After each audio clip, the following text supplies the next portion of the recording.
ఈ రాష్ట్ర ప్రభుత్వం మరియు కేంద్ర ప్రభుత్వం కలిసి తెలంగాణకు చేస్తున్నటువంటి ద్రోహం, తెలంగాణకు తలపెట్టినటువంటి దుర్మార్గమైనటువంటి విధానం మీదనే చర్చ జరిగింది. దీని కథ ఏంటంటే చాలామందికి తెలియదు, అవగాహన కూడా ఉండదు. కొత్త తరం వాళ్ళకైతే అసలు తెలియదు. ద రీజన్ వై ఈజ్ సమైక్య ఆంధ్రప్రదేశ్లో అత్యంత దారుణమైనటువంటి వివక్షకు గురైన జిల్లా పాత మహబూబ్ నగర్ జిల్లా. చాలా చాలా దారుణానికి. రీజన్ ఏంటంటే వనరులు లేక కాదు, వసతులు లేక కాదు. కృష్ణానది ప్రవేశిస్తదే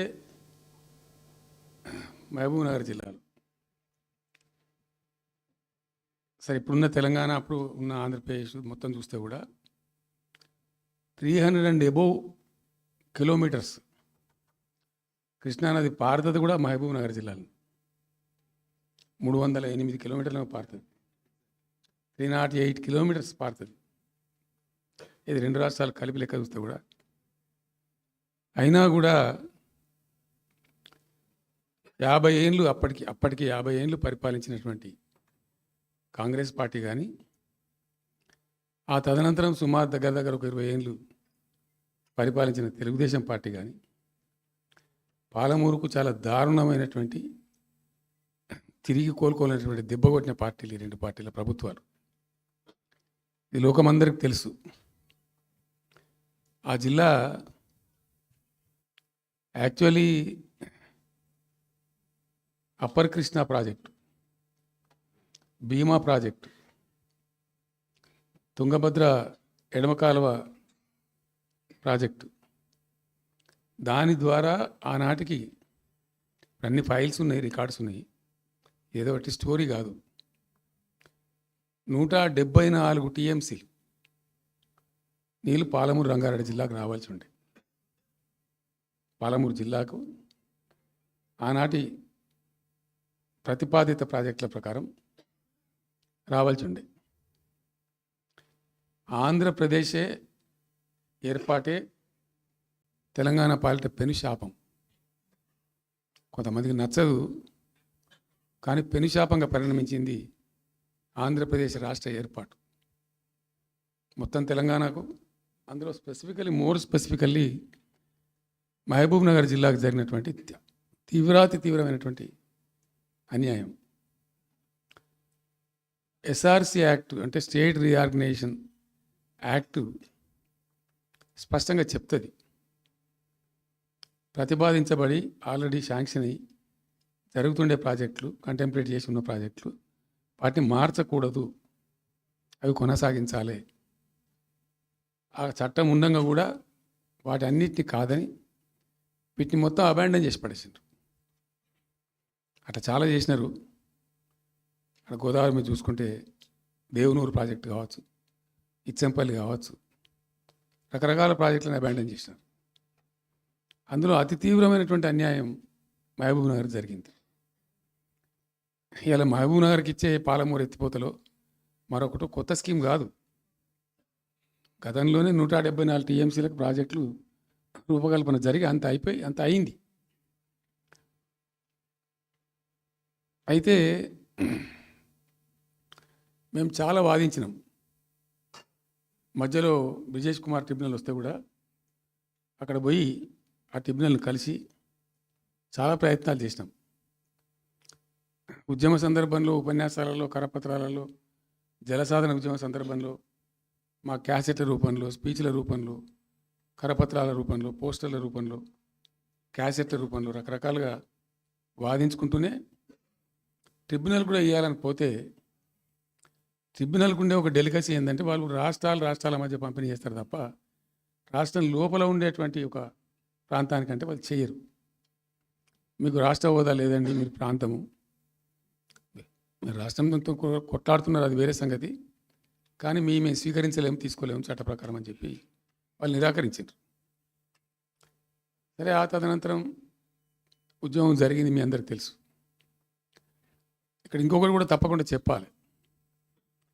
బచావత్ ట్రిబ్యునల్ ఏర్పాటైనప్పుడు అతను పంపకాలు చేసిండు. చేస్తూ బచావత్ ట్రిబ్యునల్లో స్పష్టంగా రికార్డెడ్ ఇప్పుడు ఉంది. బచావత్ ట్రిబ్యునల్లో స్పష్టంగా పొందుపరచబడి ఉంది. ఇప్పుడు బచావత్ గారు ఖుద్దు రిటైర్డ్ సుప్రీంకోర్టు జడ్జి, ఆయన స్వయంగా ఏమన్నాడంటే ఈ ప్రాంతం నిజంగా చాలా నిరాదరణకు గురైంది, ఇంకా అవుతూ ఉన్నది. ఆ రోజు విపత్కర పరిస్థితి, దుర్భరమైన పరిస్థితి ఏంటంటే పాలమూరు గురించి గంటెడు నీళ్ళు అడిగిన వాళ్ళు లేడేవాడు. ఇంత కేటాయించండి, ఈ కరువు జిల్లా ఉంది అని అడిగేవాడే లేడు. ఆనాటి సమైక్య ప్రభుత్వం చేసిన ద్రోహం. బచావత్ ఏం చేసిండు, మాకు చూడబుద్ధి అయితే లేదు, ఇది మా అంతల మేమే సూమోటో ఈ సమైక్య ప్రభుత్వం ప్రతిపాదించకపోయినా ఒక 17 TMC జూరాల ప్రాజెక్టు మంజూరు చేస్తున్నాము. అయితే సాంకేతిక కారణాలు మరొకటో చూపెట్టి ఈ జూరాల ప్రాజెక్టుని ఇక్కడి నుంచి ఎత్తగొట్టద్దు, వేరే కాడ కట్టద్దు, ఇక్కడ మాత్రమే కట్టి తీరాలి, దానికే అలాట్ చేస్తున్నామని చెప్పి ఒక కండిషన్ పెట్టిండు ఆయన. ఇది ట్రిబ్యునల్. అతను ఒక న్యాయమూర్తిగా పనిచేసిన వ్యక్తి కాబట్టి చూడబుద్ధి కాక బాధ భరించలేక ఈ కామెంట్ కూడా రికార్డు చేసిండు ట్రిబ్యునల్లో. ప్లస్ ఆ 17 TMC జూరాల ప్రాజెక్టుకు కేటాయించిండు. ఎంత విషాదం అంటే అది ఎప్పుడో 74లో 74 నుంచి 78 దాకా జరిగింది కథ అంతా. అతను కేటాయిస్తే దాన్ని ముట్టినోళ్ళు లేడు, పట్టుకునోళ్ళు లేడు, తీసినోళ్ళు లేడు. అంజయ్య గారు ముఖ్యమంత్రి అయినాక ఒక ఏడాది తర్వాతనేమో అప్పుడు అంజయ్య గారు దానికి ఫౌండేషన్ స్టోన్ వేసారు. ఫౌండేషన్ స్టోన్ వేస్తే ఇక అది మెల్లగా మెల్లగా తెలంగాణ ప్రాజెక్ట్ కదా, ఇప్పుడు పట్టుకునోళ్ళు లేడు, దాన్ని మాట్లాడినోళ్ళు లేదు, అయ్యలేదు, అవ్వలేదు, ఒక అనాథలాగా ఆ బ్యారేజ్ వరకు కట్టేశారు. దానికి కాలువలు లేవు, నీళ్ళు రావు, పొలాలు పారాయి, కృష్ణానది నీళ్ళు వస్తుంటాయి, గేట్ల ద్వారా పోతుంటాయి. ఎప్పటి వరకు ఈ తతంగం 2001లో గులాబీ జెండా ఎగిరేదాకా ఇదే తతంగం. ఇంకా విషాదం ఏంటంటే అప్పుడు ముఖ్యమంత్రి ఉన్న చంద్రబాబు నాయుడు ఆయన మహబూబ్నగర్ జిల్లాను దత్తత తీసుకున్నాడు. ఆయన దత్తతలో ఉండే చేసి నేను అడాప్ట్ చేసుకుంటున్నా ఈ కరువు జిల్లా, దీన్ని అది చేస్తా, ఇది చేస్తా, పొడి చేస్తా అని మాటలు చెప్పి ఇష్టం వచ్చినన్ని పునాదురాలు వేసిండు. కలవకుర్తి, మన్ను, మశాను, రకరకాల పునాదురాలు వేసుకుంటూ పెట్టు. ఉద్యమ సందర్భంగా నేను చేసే ఉపన్యాసాలలో నేను మాట్లాడేది ఈ పునాదురాలన్నీ ఎందుకు మనకు పట్క ఏడుస్తానికా, చూస్తానికా, ఏం లాభము, ఈ రాళ్ళని అనసోయి కృష్ణానదిలో అడ్డమేస్తూ చెక్కడామని అయితే ఎదురా భయం అనేది నేను నవ్వేది, జనం సప్పట్లు కొట్టేది సభలలో నేను చెప్తుంటే. ఒక్క డ్రాప్ వాటర్ కూడా పొలాలు పారడానికి రాలి. తత్ఫలితం ఏంది? Net result. What was the net result? Palamuru జిల్లాలో ప్రతి తాలూకా కేంద్రం అంటే ప్రతి నియోజకవర్గ కేంద్రం నుంచి వలసలు పోవడానికి ప్రజలు ప్రతి బొంబాయి నుంచి bus, Narayanpet Bombay bus, Wanaparthy Bombay bus, ఇంచుమించు అన్ని తాలూకాల నుంచి బొంబాయికి డైరెక్ట్గా బస్సు. ఏం చేస్తారు? ప్రజలు పుట్ట చేత పట్టుకొని వలస పోవాలి, బతకబోడు తప్ప ఇంకో గతి లేదు. జిల్లాకు జిల్లా మొత్తానికి మొత్తం 100% కృష్ణా బేసిన్లో ఉంటుంది. భయంకరమైన కరువు. చివరికి ఆ జిల్లాలో ఉండే అనేక మంది కవులు అనేక పాటలు రాసింటారు. ఆ గోరెటి వెంకన్న గారు అయితే పల్లె పల్లెలో పల్లెలు మొలిసే పాలమూరులోన అని చెప్పి పాట రాసి పాడిండు. ఆ పాట బాగా పాపులర్ సాంగ్ కూడా, తెలంగాణ ఉద్యమం పొడుగుతో కూడా భయంకరంగా మోగినటువంటి సాంగ్. సో అట్లా జరుగుతూ ఉంది. మేము ఏడుస్తా పోయినాం, చూస్తా పోయినాం. అవి ఉన్న రెండే ప్రాజెక్టులు. ఒకటి బచావతి పెడితేనేమో జూరాల గతి అది. అప్పుడు చంద్రబాబు నాయుడు గారి స్లోగన్ సమైక్య రాష్ట్రంలోనే సమగ్ర అభివృద్ధి. నేను ప్రథమ మహాసభకు పాలమూరు జిల్లాకు పోయినా, మహబూబ్నగర్ టౌన్లో పెట్టాం. పెద్ద భారీ మీటింగ్ జరిగింది, దాదాపు 70-80 మంది వచ్చిండ్రు. ఆ మీటింగ్లో నాకు బాగా కోపం వచ్చి, ఏమయ్యా చంద్రబాబు నాయుడు, అప్పటికి ఏంటంటే కర్ణాటకకి కొంత ముంపు ప్రాంతం ఏమిటి జూరాల ప్రాజెక్టులో ఏంటంటే కొద్ది ముంపు ప్రాంతం కర్ణాటక రాష్ట్రంలో ఉంటుంది. ఒక 13 కోట్ల రూపాయల వరకు కాంపెన్సేషన్ కట్టాల్సి ఉంది. కట్టడు, ₹1 కట్టడు. ఏమయ్యా చంద్రబాబు నాయుడు గారు, నువ్వు దత్తత తీసుకున్నావు, కథ తీసుకున్నావు, డైలాగులు చెప్తున్నావు, ఇక్కడ చచ్చిపోతాను జనము, బొంబాయికి వలసలు పోతుండ్రు. ఇటువంటి పరిస్థితులలో కూడా కర్ణాటకకు డబ్బులు కట్టడానికి డబ్బులు లేవా? ఇదేనా సమైక్య రాష్ట్రంలో సమగ్ర అభివృద్ధి అంటే? బట్టిగా బ్యారేజ్ ఆ గోడలక కట్టిన విడిచిపెట్టేది మీరు చూసి తమాషా పడన్నా అని చాలా తీవ్రమైన విమర్శలు చేశారు. మోకాళ్ళ మీద పరిగెత్తి కట్టిండి చంద్రబాబు నాయుడు. ఆ కర్ణాటక చెల్లించాల్సిన కంపెన్సేషన్ ఏదైతుందో మోకాళ్ళ మీద ఉరికి నా దాడి తట్టుకోలేక కంటిన్యూగా పెట్టిను. దాని తర్వాత చంద్రబాబు నాయుడు పార్టీకి సంబంధించిన ఎమ్మెల్యేనే ఆర్డీఎస్ దగ్గర బాంబులు పెట్టి పేల్చేయడం, అది మీ అందరికీ కూడా తెలుసు. బాంబులు పెట్టి పేల్చడం 2 సార్లు 3 సార్లు పేల్చారు. నేను ఫస్ట్ ఉద్యమంలో తెలంగాణ ఉద్యమం స్టార్ట్ అయిన తర్వాత నేను ఎంచుకున్న ఎజెండా, నా ఎజెండాలో మొదటి పాదయాత్ర నేను చేసినటువంటిది జోగులాంబ టు గద్వాల పాదయాత్ర చేసిన. ఈ అన్యాయం సంగతి ఏంది అని దాన్ని ప్రజలలో ఎండగట్టాలని చెప్పి, గవర్నమెంట్ కూడా ఒత్తిడి తేవాలని చెప్పి, ఎందుకు తెలంగాణ ఉద్యమం చేస్తున్నామనేది లోకానికి తెలియాలని చెప్పి నేను జోగులాంబ టు గద్వాల పాదయాత్ర చేసిన. దాన్ని మొత్తం అసలు కంప్లీట్ 80,000 ఎకరాలకు బారాల్సినటువంటి ఆ ఆర్డీఎస్ కెనాలు 15,000 ఎకరాలు, 10,000 ఎకరాలు, 20,000 ఎకరాలకు వచ్చింది, తగ్గిపోయింది. అడిగే నాతులు లేడు. నేను అంతకు ముందే పాదయాత్ర కన్నా ముందే స్వయంగా మేమందరం జిల్లా మహబూబ్నగర్ జిల్లా నాయకులు నేను కలిసి ఆర్డీఎస్ హెడ్ వర్క్స్ ఎక్కడ ఉంటాయంటే కర్ణాటకలో ఉంటాయి, రాయచూరు దగ్గర. అక్కడ దాకా పోయి మొత్తం ఆశాంతం ఆ కాలువ పొడవుతో తిరిగి అర్థం చేసుకొని ఆ తర్వాతనే నేను గద్వాల టు మన ఆలంపూర్ టు గద్వాల పాదయాత్ర పెట్టాను. తిరిగి దాన్ని ఎక్స్పోజ్ చేసినాం. అప్పుడు అక్కడ గొడవ చేస్తే మళ్ళీ అప్పుడు జూరాల లింక్ కెనాల్ని మొదలుపెట్టింది చంద్రబాబు నాయుడు. జూరాల టు ఆర్డీఎస్కు లింక్ కెనాల్ అని మళ్ళీ డ్రామా కట్టి అంటే ప్రతిసారి ఏమార్చడము తెలంగాణ ప్రజలను ఒక రకమైన దగా చేయటం తప్ప రాలే, ఒక డ్రాప్ వాటర్ రాలే, ఎప్పుడు రాలే.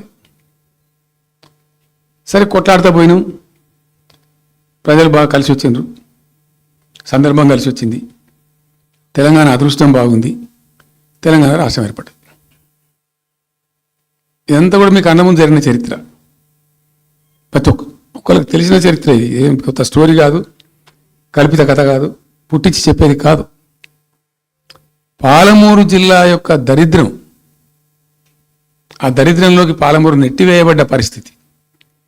నేను అందుకే ఊకే మొత్తుకునేది కదా, తెలంగాణ వెనుకబడ్డ ప్రాంతం కాదు, వెనుక పడేయబడ్డ ప్రాంతం, వెనుకకు నెట్టివేయబడ్డ ప్రాంతం అని చాలాసార్లు చెప్పేది. నేను వందల ఉపన్యాసాల్లో చెప్పినాం. అది prove to be correct.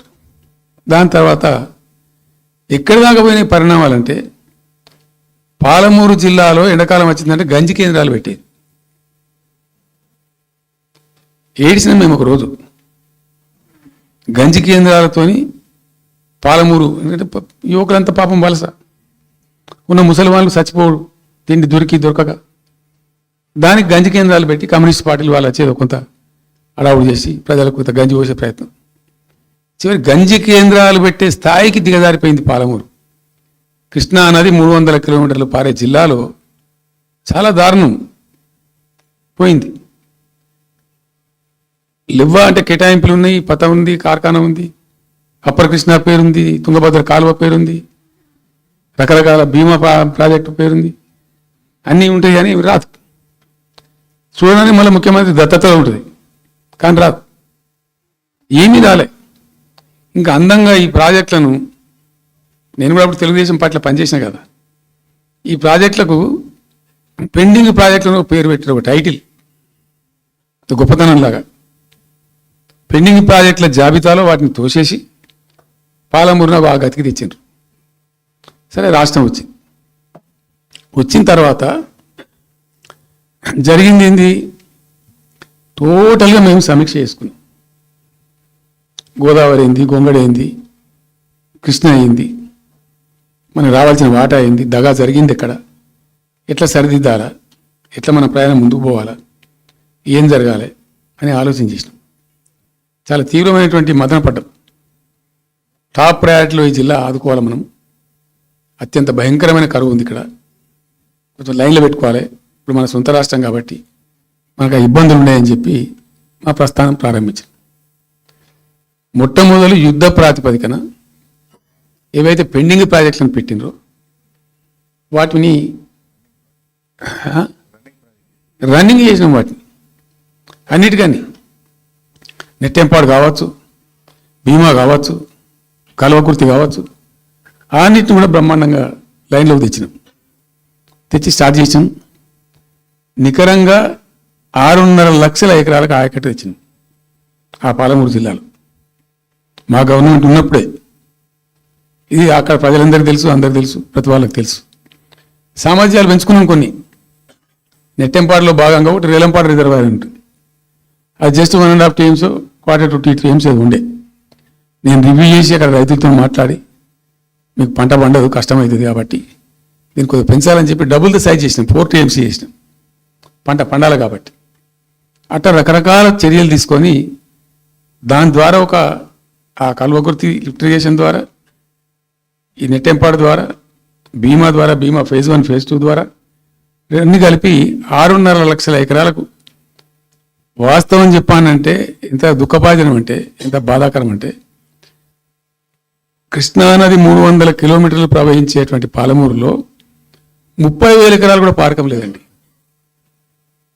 RDS అన్ని కలిపి లేదు, అసలు రావు, నీళ్ళు రావు, కాలువ లేదు, పొలం లేదు, ఏం లేదు. అందుకే అది వలసల జిల్లా అని పేరు ఎందుకు వచ్చింది పాలమూరుకు? ఎందుకు వలస పోతారు ప్రజలు? ఎంత కంపల్సరీ ఉంటే పోతారు, ఎంత దుఃఖం ఉంటే పోతారు, ఎంత బాధ ఉంటే పోతారు.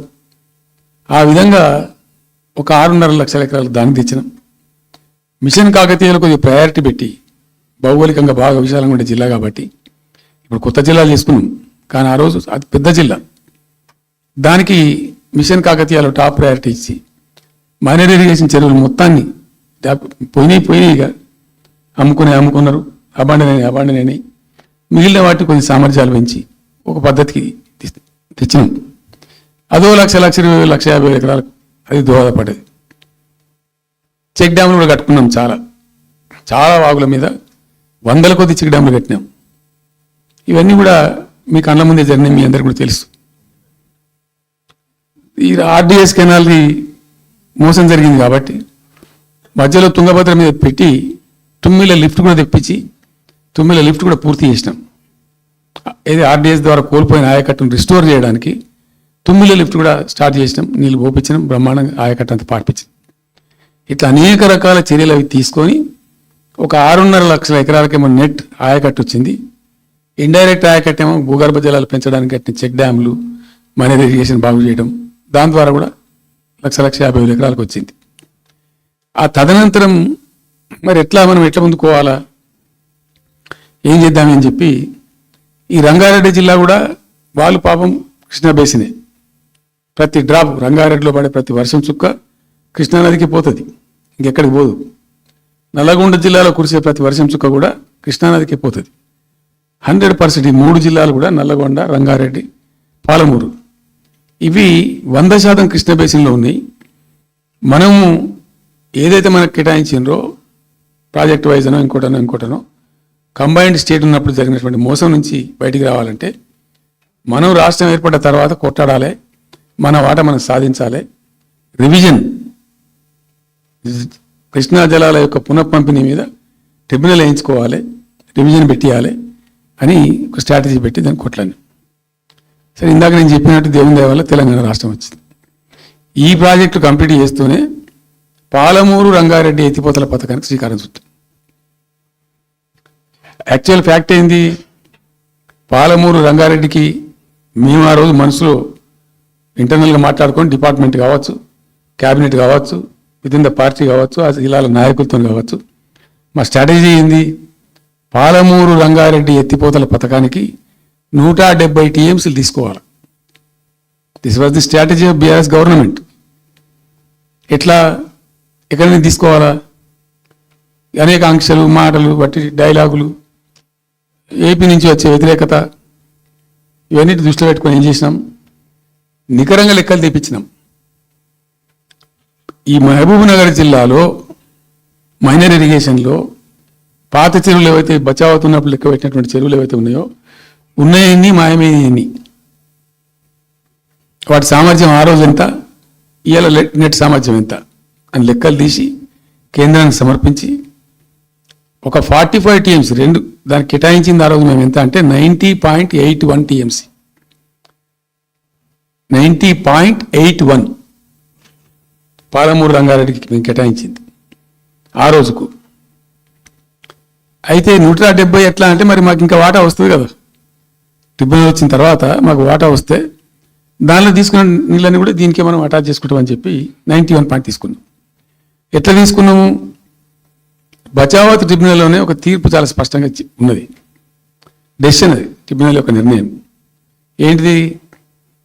ఆంధ్ర వాళ్ళు మొదటి నుంచి కూడా మేము కొంత గోదావరి నీళ్లు కృష్ణా డెల్టాకి తెచ్చుకుంటాం, నాగార్జున ఆయకట్టుకు తెచ్చుకుంటాం, మరో దాన్ని తెచ్చుకుంటాం అనే పద్ధతులు మొదలుపెట్టి తెచ్చుకున్నారు. దాంట్లో భాగంగా 80 టీఎంసీలు వాళ్ళు తీసుకుంటున్నారు. ఇది పోలవరం కట్టి ఆ కెనాల్ అప్పుడు వైఎస్ రాజశేఖర్ తవ్వింది కదా, పట్టిసీమ లిఫ్ట్ పెట్టిండ్రు, ఇనీషియల్ లిఫ్ట్ పెట్టిన తర్వాత ఇప్పుడు కెనాల్ అయింది. సో దాన్ని 80 టీఎంసీలు వాళ్ళు వాడుకుంటున్నారు, ఎక్కువనే వాడుకుంటున్నారు. సో వాళ్ళు డిపిఆర్లో సబ్మిట్ చేసినారు చాలా క్లియర్గా స్పష్టంగా, ఏమని 80 టీఎంసీలు మేము తీసుకుంటున్నాం, 80 టీఎంసీలు పైన 5 రాష్ట్రాలకు బచావ్ ట్రిబ్యునల్ ప్రకారం ఇస్తాం. అది 3 రాష్ట్రాలకు ఇస్తారు, తెలంగాణ రాష్ట్రానికి, కర్ణాటకకు, మహారాష్ట్రకు. తెలంగాణకు 45, వాళ్ళిద్దరు కలిపి 35, కర్ణాటకకు 21 టీఎంసీ, మహారాష్ట్రకు 14 టీఎంసీ. వాళ్ళిద్దరు కూడా వాడుకుంటున్నారు. అది కర్ణాటక వాళ్ళు already they are using 21 TMC ఏదైతే పోలవరం నీళ్ళు అక్కడ వాళ్ళు తీసుకున్నారు కాబట్టి దాని కంపెన్సేటర్ కింద వచ్చినటువంటి దాన్ని they are using it, right రాయాలి. మహారాష్ట్ర కూడా వాడుతున్నారు. లెక్కల్లో చూపించారు వాళ్ళు, వాళ్ళ ప్రాజెక్టుల డిపిఆర్లో వాళ్ళ లెక్కల్లో చూపెట్టిండ్రు. ఇక వాడుకోవాల్సింది వాళ్ళు మనం. సో ఆ 45 టీఎంసీ మనది ఉంది కదా, మనకు ట్రిబ్యునల్ కేటాయించిందే కదా, అప్పనంగా వచ్చేది కాదు కదా. సో ఆ 45 ఈ మైనర్ ఇరిగేషన్ లాసెస్ 45 కలిపి 90.81 టీఎంసీలకు దాన్ని ప్రతిపాదించాం. It has a strong basis. ఏదో గాల్లే అడవులు జమాబందీ ఏర్పడతాడు చేసింది కాదు, ఒక స్పష్టమైనటువంటి విధానంతో, ఒక అవుట్లుక్తో, భవిష్యత్తు ప్రయోజనాలను దృష్టిలో పెట్టుకొని చేసినటువంటి చర్య. చేసినాం. ప్రాజెక్టు 30,000 కోట్లు, 35,000 కోట్లు మంజూరు చేసినాం. అందులో 27,000 కోట్లు ఖర్చు పెట్టినాం. ఆల్మోస్ట్ దగ్గర 88-90% పనులు పూర్తి అయిపోయినాయి. ఈ ఆంధ్రాతో పంచాయతీ ఉంటుంది ఎప్పటికైనా, వాళ్ళు పోతిరెడ్డిపాడు పొక్కగొట్టి దాన్ని పెంచి దాన్ని ఇంకింత పెంచి ఈ తెలుగు గంగా అనే పేరు మొదలై అది ఎటెటెటెటు పోతుంది ఇక అడవుల జమాబంది. కాబట్టి మనం క్విక్కెస్ట్ పాసిబుల్ టైంలో తీసుకోవాలని ఆ వచ్చే వాటర్ను అక్కడ ఎంటైర్ వరల్డ్లో ఇక్కడ లేవండి 145 మెగావాట్స్ కెపాసిటీ పంప్స్ పెట్టినాం అక్కడ. Specially prepared, those pumps were prepared by BHEL of India. 145 మెగావాట్ల పంపులు అసలు ఇండియాలో ఎక్కడ ఏ ప్రాజెక్టుకు లేవు. ఎందుకని దాన్ని ఆ పంపు స్విచ్ ఆన్ చేసిన నేను, నీళ్ళు వచ్చినాయి. ఒక్క పంపు స్విచ్ ఆన్ చేస్తేనే ఇట్లా కాలువలు తల్లాడుతుండే ఇట్లా. అంటే ఆ గొడవ ఉంది కాబట్టి వాళ్ళు అటు పోతిరెడ్డి పడి పక్కన వాళ్ళు తీసుకుపోతూ ఉంటారు. ఆ వర్షాలు వచ్చినప్పుడే మనం తీసుకోవాలి, ఇంకో గత్యంతరం లేదు. కాబట్టి క్విక్కెస్ట్ పాసిబుల్ టైంలో ఈ రిజర్వాయర్లు నింపుకుంటే మనం సేఫ్ అయిపోతాము, జిల్లా కాడికి కొంత న్యాయం జరుగుతుందని చెప్పి ఆ 145 మెగావాట్స్ కెపాసిటీ ఉండే పంప్స్ పెట్టినాం. ఇప్పుడు పంప్స్ అన్నీ ఆల్మోస్ట్ ఇన్స్టాల్ అయినాయి. మరి ఈ గవర్నమెంట్లో వీళ్ళు ఏం పట్టించుకుంటలేరు, అసలు ఏం చేస్తలేరు. అయితే జరిగిన తర్వాత ఏమైంది, అనుమతులు అంత సాధించారు. దాని మీద చాలా చాలా మెలికలు పెట్టినారు. ల్యాండ్ అక్విజిషన్ ప్రాబ్లం చేసినారు. అయినా 27,000 ఎకరాలు మేము అక్వైర్ చేసినాం సక్సెస్ఫుల్గా. అదంతా క్లిష్టమైన సబ్జెక్ట్ ఈ రోజులలో ల్యాండ్ అక్విజిషన్ అంటే. అయినప్పటికీ 27,000 ఎకరాలు అక్వైర్ చేసినాం, 27,000 కోట్లు ఖర్చు పెట్టినాం. అంత కాన్సన్ట్రేట్ చేసినాం. గ్రీన్ ట్రిబ్యునల్ పోయినారు, ఆ స్టేమ్ క్యాన్సిల్ చేయించినాం. అనేక రకాల అడ్డంకులు కల్పించే ప్రయత్నాలు ఎన్ని చేసినా వాటన్నిటిని అధిగమిస్తూ ఆ ప్రాజెక్టును ముందుకు తీసుకొని పోయినాం. అయితే ఈ పంపులన్నీ ఇన్స్టాలేషన్ అయిపోతుంది, ప్రమాణం ఉంది. కానీ ఇంతగా అనేది మా గవర్నమెంట్ మారింది. సహజం, రాజకీయాల్లో గెలుపులు ఉంటాయి, ఓటములు ఉంటాయి, ప్రభుత్వాల మార్పిళ్ళు ఉంటాయి, జరుగుతాయి.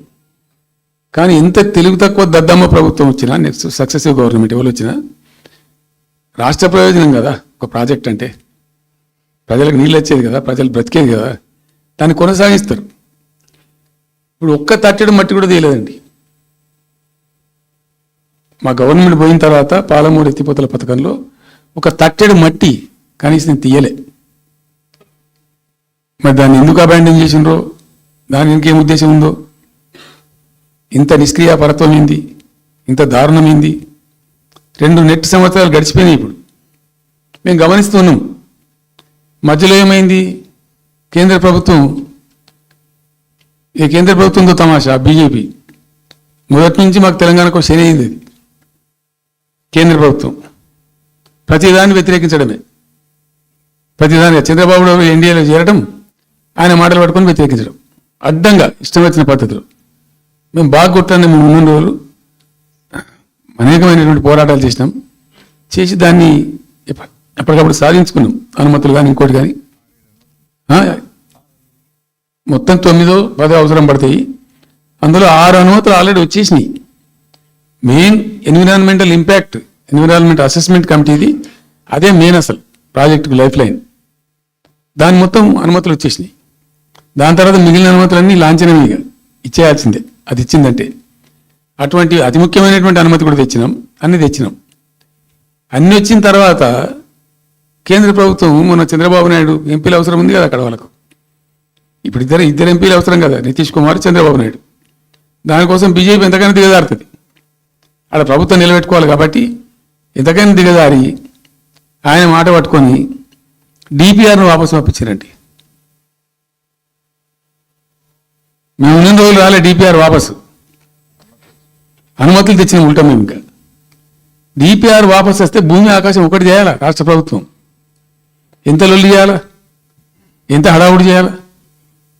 ఆల్ పార్టీ డెలిగేషన్ తీసుకుపోవాలి. అవసరం వస్తే మేము వడ్లు కొనకపోతే పోయి ఢిల్లీలో ధర్నా చేసినామండి. మేము అప్పుడు మా గవర్నమెంట్ ఉన్నప్పుడు రైతులు పండించిన పంట కొనకపోతే యావత్తు ఎమ్మెల్యేలు, క్యాబినెట్ అందరం పోయి ఢిల్లీలో ధర్నా చేసి కేంద్ర ప్రభుత్వం మెడలు వంచినాం. మేము 80 లక్షల టన్నులు మనకి తీసుకుంటామనేటువంటి ఒప్పందం మీద సంతకం చేసుకుని వచ్చినాం. వడ్లు కొనిపించినాం ఎఫ్సిఐతోని. మామూలు వడ్లు కొనకపోతేనే మేము అంతా అడావుడు చేసిపోయినాము. కానీ ఒక ఇంత పెద్ద ప్రధానమైన 3 జిల్లాలకు సంబంధించిన ప్రాజెక్టు డిపిఆర్ వాపసు పంపిస్తే వీళ్ళు కుయ్యలేదు, కుట్టుకోలేదు, వాళ్ళకి చెప్పని కూడా చెప్పలే. తెలియదు ఎవరికి బయట. జస్ట్ దేవర్ మమ్. ఇంకా బాధాకరమైన అంశం ఏంటంటే అసలు 170 టీఎంసీలకు దాదాపు మేము ఏమి చేస్తే బ్రిజేష్ ట్రిబ్యునల్ నడుస్తుంది కదా. దీనిలో ఎట్లుంటుందంటే ఇంకో విషయం అండి, నేను స్పష్టంగా చెప్తున్నాను, మళ్ళీ కన్ఫ్యూజన్ అవుతూ. దేశంలో ఒక కొత్త రాష్ట్రం ఏర్పడితే దానికి కొన్ని సంక్రమణలు ఉంటాయి. నీళ్ళెన్ని రావాలి, ఫలాన్ని ఇంత రావాలి అని కొన్ని సంక్రమిస్తాయి ఆటోమేటిక్గా. అది ఎస్ఆర్సి యాక్ట్. భారతదేశంలో ఇనీషియల్గా ఉన్నాయి 14 స్టేట్సే.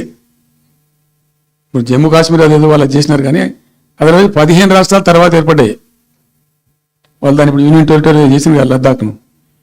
15 అంటే ఒరిజినల్గా ఉన్నదానికంటే ఇంకో రాష్ట్రం ఎక్కువ కలిపి కొత్త రాష్ట్రాలు వచ్చినాయి.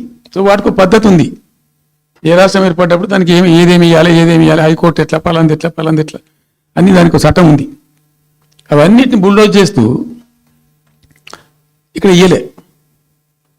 నీళ్ళు ఎన్ని రావాలా, ఫస్ట్ ఛాయిస్ వాళ్ళకి ఇస్తారంటే ఆ రాష్ట్రాలకు ఇస్తారు. ఏ రాష్ట్రాలు అయితే విడిపోయినాయో మీరు మ్యూచువల్ అండర్స్టాండింగ్ చేసుకోండి అని ఇస్తారు. ఇక్కడ పొసిగే కార్యక్రమం కాదు. కాబట్టి మేము ఏం చేసినామంటే 1 year తర్వాత 1 year లోపు ఒక పరిష్కారం అయితే 2 రాష్ట్రాలు చేసుకోవాలా, లేదా సెంట్రల్ గవర్నమెంటే ఆర్బిట్రేషన్ ద్వారా చేయాలా. కూర్చొని చేయనప్పుడు ఏం చేయాలంటే సుప్రీంకోర్టు కోవాలి. మేము 1 year తర్వాత కేంద్ర ప్రభుత్వానికి అప్పీల్ చేసినాం. సెక్షన్ 3 వేయండి, మాకు కృష్ణా జలాల పునఃపంపిణీ చేయండి. చేస్తే దాన్ని వాళ్ళు ఖాతరు చేయాలి. మేము సుప్రీంకోర్టుకు పోయినాం. సుప్రీంకోర్టు కోపానికి వచ్చింది కేంద్ర ప్రభుత్వం మీద కూడా. ఒక రాష్ట్రం అంటూ ఏర్పడ్డప్పుడు యాక్ట్ ప్రకారం, పార్లమెంట్ యాక్ట్ ప్రకారం వాళ్ళకి రావాల్సిన అన్ని రావాలి కదా. మరి ఇది కూడా వాళ్ళకి ఏదో తేల్చండి, మీరు తెలుస్తారా లేదంటే అప్పుడు ఆ మంత్రి ఆయన పేరు షెకావత్ ఉండే కదా, గజేంద్ర సింగ్ షెకావత్. నేను ఢిల్లీ పోయినప్పుడు నన్ను రిక్వెస్ట్ చేసిన ఆయన, భాయ్ సాబ్ మాకు కూడా ఇబ్బంది అవుతుంది, మీరు అది విత్డ్రా చేసుకోండి సుప్రీంకోర్టులో కేసు, మేము సెక్షన్ 3 చేస్తామండి. అప్పటికే 2-3 ఏళ్ళు గడిచిపోయింది, డిలే అవుతా ఉన్నది. నేను పోయినప్పుడు అడుగుతున్నా, పర్సూ చేస్తున్నా, మాట్లాడుతున్నాం, ప్రైమ్ మినిస్టర్ లెటర్స్ ఇచ్చినాం, అన్నీ చేస్తున్నాం. ఫైనల్ సుప్రీంకోర్టు చివాట్లు పెట్టిన తర్వాత వాళ్ళు ఉండి మీకు విత్డ్రా చేసుకుంటే దయచేసి మేము ఇట్లా సుప్రీంకోర్టు ఆర్డర్ ఇస్తుందని తెలిసిపోయింది వాళ్ళకు కూడా. ఆటోమేటిక్ ఇస్తుంది కదా కోర్టు ఆర్డర్, న్యాయప్రదంగా రావాల్సింది ఇస్తుంది. కాబట్టి ఎట్లా తప్పేటట్లేదు ఇక కోర్టు ఆర్డర్ ఎందుకని చెప్పి మీరు విత్డ్రా చేసుకోండి భాయ్ సాబ్, మేము ఇచ్చేస్తాము. మంచిగా విత్డ్రా చేసి మళ్ళీ లెటర్ పెట్టినాం. మీరు చెప్పిన ప్రకారం విత్డ్రా చేసుకున్నామండి అంటే లెటర్ పెట్టండి అంటే పెట్టినాం, అది ప్రాసెస్లో సెక్షన్ 3 వేయడానికి. చివరికి వేసారు, ఇప్పుడు సెక్షన్ 3 వేసారు, దాని మీద బిఎస్ ట్రిబ్యునల్ అపాయింట్మెంట్ కూడా అయిపోయింది. ఇప్పుడు వాదనలు జరుగుతున్నాయి, మాకేం రావాలి మీకేం రావాలి, తెలంగాణ రాష్ట్రం ఆంధ్ర రాష్ట్రం మాట్లాడుతూ ఉన్నారు. సో ద క్వశ్చన్ ఏంది, అక్కడ ఉంది ఇప్పుడు తేలుతుంది. మా ఉద్దేశం ఏంది, 90 టీఎంసీలు అయితే మాకున్నాయి నికరం, మాకు ఎవరు ఇచ్చేది ఏం లేదు, ఎవరు అడుక్కునేది ఏం లేదు. అడిషనల్ ఇంకో 60-70 టీఎంసీ, ఇంకో 70-80 టీఎంసీ కావాలంటే ఎట్లా అంటే ఈ ట్రిబ్యునల్లో వచ్చేటువంటి అధిక వాటా ఏదైతే మనకు ఉంటుందో, ఇందులో ఒక గుడ్ సైన్ ఆయన ఈయన బ్రిజేష్ ట్రిబ్యునల్ ఏం చేసిండు, వచ్చిన తర్వాత ఆయన ఒకటి చేసిండు. అంతకుముందు చట్టం ఏముంటుండే, 75% డిపెండబిలిటీ మీదనే నదుల నీళ్లు కేటాయింపు జరగాలి, 75% డిపెండబిలిటీ మీద. మన కృష్ణా జలాలు ఇచ్చినప్పుడు అట్లే ఇచ్చిండ్రు. ఈయన బ్రిజేష్ ట్రిబ్యునల్ వచ్చిన తర్వాత ఈయన ఏం చేసిండంటే 75% ఓల్డ్ అండి, మంచి సర్ప్లస్ ఇయర్స్లో చాలా వర్షాలు పడుతున్నాయి, కావాల్సిన నీళ్ళు వస్తున్నాయి, అవి వేస్ట్ అవుతున్నాయి అనవసరంగా, అట్లెందుకు కేటాయింపులు చేసుకుందాం, 65% డిపెండబిలిటీ పెట్టుకుందాం అని చెప్పి పెట్టిండు. దాని ద్వారా ఏమైంది, మన కృష్ణా నదిలో ఒరిజినల్గా వచ్చిన అలాట్మెంట్ 811 టీఎంసీ, 811 టీఎంసీలే బచావ్ ట్రిబ్యునల్ ప్రకారం. కానీ తదనంతరం ఈయన బ్రిజేష్ వచ్చిన తర్వాత అది ఆల్మోస్ట్ 1000 పైకి పోయింది, ఇంకో 195 టీఎంసీ పెరిగింది. ఆ 10% యాడ్ చేసే వరకు పెరిగితే అలా మనకు కూడా ఆటోమేటిక్ వాటా వస్తుంది. ఇప్పుడు తేలుతుంది అది. సో మేము ఆశపడ్డది ఏంటంటే ఒరిజినల్గా పెట్టుకున్నటువంటి ఈ 90 టీఎంసీ అది బచావ్ ట్రిబ్యునల్ ఇచ్చిందే 45 టీఎంసీ. 45 టీఎంసీ మన మైనర్ ఇరిగేషన్ లెక్కలు బాధ్యత తీసి ఇచ్చినాం కాబట్టి అది యాక్సెప్ట్ చేసిన వాళ్ళు. ఈ 90 టీఎంసీ ప్లస్ ఇప్పుడు అడిషనల్ వచ్చేది కలిస్తే మనకు దాదాపు 170-160 దాకా తీసుకొని పోవచ్చు. కంఫర్టబుల్ ఉంటాం మనం, ఇంకా డ్రింకింగ్ వాటర్ కానీ ఇంకోటి కానీ బాధ లేకుండా ఉంటాం, ఆ జిల్లా సుభిక్షం అవుతుంది అని ఆల్రెడీ పాలమూరు జిల్లాలో తెచ్చుకున్నటువంటి 6.5 లక్షల ఎకరాల ఆయకట్టు ప్లస్ దీనిలో ఒక 7 లక్షలు వస్తుంది పాలమూరు, అంటే 13.5 lakhs పోతుంది. పాలమూరు జిల్లా కాడికి వస్తే నియోజకవర్గానికి 1,00,000 ఎకరాలు వాడాలి. అంత కృషించి అంత కునారిల్లి 60 ఏళ్ళు ఏడిసి గోసపడ్డ పాలమూరుకు ఒక పెద్ద రిలీఫ్ వస్తుంది. దీంతో మొత్తం జిల్లా టాప్ టు బాటం అంతా కూడా అద్భుతమైనది ఉంటుంది. గ్రావిటీ వారేకాడికి గ్రావిటీ వాడుతుంది, లిఫ్ట్ వాడుతుంది, చాలా అద్భుతంగా ఉంటుంది అని చెప్పేసి. తర్వాత వర్ష నీళ్ళు కూడా చాలా వరకు ఈ చెక్ డ్యామ్లలో దానిలో అడ్డుకుంటాం కాబట్టి గ్రౌండ్ వాటర్ కూడా బాగా పెరుగుతుంది. ఎట్లా ఫ్రీ పవర్ ఇస్తున్నాం కాబట్టి దాని ద్వారా కూడా లాభాలు జరుగుతాయని చెప్పి అసెస్మెంట్ చేసి ఇచ్చినాం. నిజంగా కూడా పాలమూరు ఒక టైంలో తెలంగాణ వచ్చిన తర్వాత 4-5 ఏళ్ళకి నేను పోతే ఎందుకో పోయినాం, బస్సు యాత్ర వేస్తే చాలా అద్భుతంగా ఎక్కడికక్కడ వరికోత మిషన్లు, కల్లాలు, అంతకుముందు పాడుబాట ఇల్లు కనిపించే పాలమూరులో నా కళ్ళతో నేనే చూసిన. ఇంకా ఇది అంతా కంప్లీట్ అయిపోతే ఈ అనుకున్న 15 లక్షల ఎకరాలకు నీళ్ళు వస్తే చాలా దివ్యంగా ఉంటుందని చాలా సంతోషపడుకుంటూ పోయినాం. సరే, ఇప్పుడు కేంద్ర ప్రభుత్వం కొత్తగా తాకీదు, అది ఎవరు చెప్పినారో తెలియదు, వాళ్ళు చెప్తున్నారు. ఇప్పుడు గవర్నమెంట్ వాళ్ళు చెప్తున్నారు. ఏంది, మీరు 90 టీఎంసీలు పెట్టుకున్నారు, పాత గవర్నమెంట్ పంపించింది, ఒక డిపిఆర్ తిప్పి పంపించిండ్రు, దాని మీద సడి లేదు, సప్పుడు లేదు, లుల్లి లేదు, లుకాండం లేదు, తల ఊగుతున్నారు. ఎందుకు తల ఊగుతున్నారు? రాష్ట్ర ప్రయోజనాలు కాపాడడానికి లేకపోతే, రాష్ట్రానికి వచ్చిన నీళ్ళని కూడా కాపాడే స్థితి లేకపోతే ఇదేం దద్దమ్మ ప్రభుత్వం? ఇంత చేతగాని ప్రభుత్వం ఉంటే ఎట్లా? నోరు లేని ప్రభుత్వం ఉంటే ఎట్లా? పెద్ద నోరు పెట్టుకొని పెద్ద గడబడి చేయాలి కదా. ఒక 10 టీఎంసీలు పోతేనే ఒక్కొక్క రాష్ట్రం ఎక్కడ దగ్గర పోయి కొట్లాడతారు. ఇవాళ మొత్తం డిపిఆర్ఏ పంపించి ప్రాజెక్ట్ని ఆగం చేసే పరిస్థితి వస్తే సప్పుడు లేదు ఒకటి. రెండవది, ఇప్పుడేం చేసిండ్రు, ఇరిగేషన్ మంత్రికి లెటర్ రాసిండ్రు, వాడు చెప్పిండు, అది చెప్పిండా చెప్పలేదు భగవంతుని గారు 45 టీఎంసీలు ఇవ్వండి మాకు అనుమతి అని చెప్పి. ఎట్లా రాస్తావు నాకు అర్థం కాదు. నువ్వు ఏం ముఖం పెట్టుకుని రాస్తావు? ఇదో ప్రభుత్వమా? ఉన్నది ఉన్న వస్త్రానికి పోతే అనవసరం పోయింది అన్నట్టు ఉన్నది కొట్టుకుంటారు ఎవడన్నా? ఎవరై నీళ్ళు అవి ఆల్రెడీ బచావ్ ట్రిబ్యునల్ తీర్మానంలో ఇచ్చింది. దాన్ని కర్ణాటక వాడుతుంది, అటు మహారాష్ట్ర వాడుతుంది. వాళ్ళ లెక్కల్లో చూపెడుతున్నారు వాళ్ళు. రాల్మట్టి డ్యాంలో వినియోగంలో చూపెడుతున్నారు వాళ్ళు. మాకు వచ్చిన 21 టీఎంసీ మేము ఇక్కడ వాడుతున్నామని చెప్పి. ఆ రెండు ఎగువ రాష్ట్రాలు వాడుతుంటే ఇక్కడ వచ్చి మనకు వచ్చినటువంటిది బాజాప్తా అది కూడా ట్రిబ్యునలే కదా, బచావత్ కూడా ట్రిబ్యునలే కదా. ఆ ట్రిబ్యునల్ తీర్పు ద్వారా వచ్చిన 45 టీఎంసీలు నువ్వు ఎందుకు ఆపుతున్నావు ఇప్పుడు? ఇది రాష్ట్ర ప్రభుత్వమా? అసలు ప్రభుత్వం ఉందా? నిద్రపోతున్నారా? ఇంతసేపు రియల్ ఎస్టేట్ దందా తప్ప ఇంకోటి లేదా? ఇల్టు భూములు ఎట్లా అమ్ముదాం, పల్టు భూములు ఎట్లా అమ్ముదాం, ఆ భూములు ఎట్లా దెబ్బ పెడదాం, ఇంకెంత కమిషన్ కొడదాం, ఇది తప్ప రాష్ట్ర ప్రయోజనాలు, నీళ్లు, రైతులు, మనుషులు లేరా? ప్రాజెక్టులు ఎందుకు 2 నెలల నుంచి ₹1 పెట్టలే? ఎందుకు ఒక తట్టడి మట్టి తీయలే? ఎవరు నిరోధించింది మిమ్మల్ని? ఎవరు అడ్డుపడ్డారు మీకు? ఎవరు కట్టేసారు మీ కాళ్ళను? అటు పైసా పనిచేయరు, నిష్క్రియాపరత్వంగా ఉంటారు. ఈ డిపిఆర్ పంపిస్తే సపోర్ట్ చేయరు. ఇలా చివరికి 45 టీఎంసీ అని రాస్తారు. అంటే ఏం కాబోతుంది? ఎవరో ఒత్తిడి ఉంది దీని వెనుక? ఏం కుట్ర దాగుంది ఇది? 2 ఏళ్ళ నుంచి నేను మౌనం పాటించి చూసుకుంటూ వస్తున్నాం. తప్పని పరిస్థితి నేను బయలుదేరినప్పుడే తప్పదు. అటు కేంద్రాన్ని ఎక్స్పోజ్ చేస్తాం, ఇటు రాష్ట్రాన్ని ఎండగడతాం ప్రజల మధ్యలో. ఖచ్చితంగా ఇవాళ మొత్తం విస్తారంగా మాట్లాడినాం, చర్చించినాం. చాలా పెద్ద ప్రజా ఉద్యమాన్ని శ్రీకారం చుడతాం. కంపల్సరీ పాలమూరు, రంగారెడ్డి, నల్లగొండ జిల్లాలలో గ్రామాన దానికి పోస్టర్ డిజైన్ అవుతుంది, కరపత్రం డిజైన్ అవుతుంది. ప్రజా ఉద్యమాలు చేస్తాం, పెద్ద బహిరంగ సభలు పెడతాం. నేను స్వయంగా అటెండ్ అవుతున్న బహిరంగ సభలకు. ప్రజాక్షేత్రంలో ఈ ప్రభుత్వం యొక్క నిష్క్రియాపరత్వాన్ని ఎండగడతాం. ఇప్పుడు వాయిస్ అయితే తెలంగాణకు, మరి తెలంగాణకున్న ప్రభుత్వం మాట్లాడకపోతే ఇంకెవరు మాట్లాడాలా? మాకు 2 బాధ్యతల్ని, ఒకటి తెలంగాణ తెచ్చిన పార్టీగా, రెండవది ప్రధాన ప్రతిపక్షంగా కూడా కంపల్సరీ మా డ్యూటీ మేము చేయాలి.